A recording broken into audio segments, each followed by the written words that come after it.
but most of what I've heard you talking about has been about the distribution of income rather than about the distribution of wealth. Yes. Now, you wouldn't argue, at least I hope you wouldn't, that the person in, let's say India is genetically inferior, say, to the person in America. It's rather through the purely arbitrary circumstance of birth that he's in a country with a less developed economy or in a family that doesn't have as large a share of the capital. And that's not something that he's to blame for.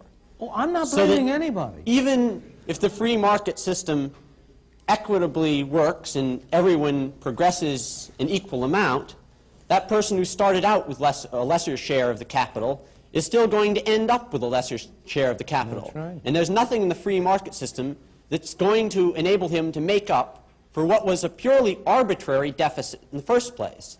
And given that the kind of people who become successful capitalists do not become that way by giving away their wealth voluntarily, isn't it necessary to forcibly redistribute wealth before you can begin to operate under a capitalist system? No, it is not. The only way in which you can redistribute effectively the wealth is by destroying the incentives to have wealth.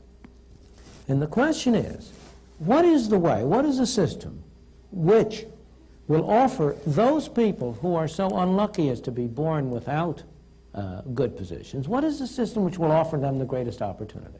Well, one possible way of redistributing the wealth without affecting the incentives to earn as much income as possible is simply to have a 100% inheritance tax. But since that won't affect the incentives, it's only after the person's dead anyway. I beg your pardon.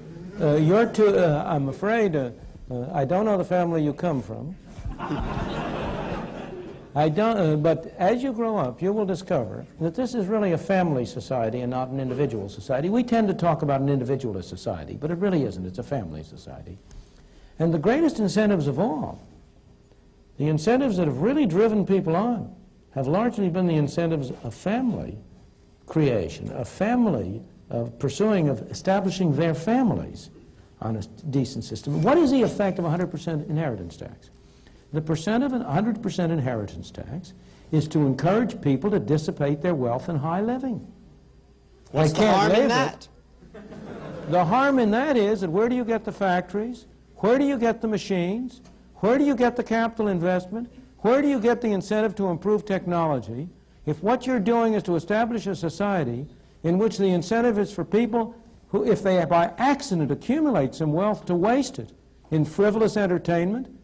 You know, the thing is that the thing that is amazing that people don't really recognize is the extent to which the market system has, in fact, encouraged people and enabled people to work hard and sacrifice in what I must confess I often regard as an irrational way for the benefit of their children. One of the most curious things to me in observation is that almost all people value the utility which their children will get from consumption higher than they value their own. Here are parents who have every reason to expect that their children will have a higher income than they ever had, and they scrimp and save in order to be able to leave something for their children.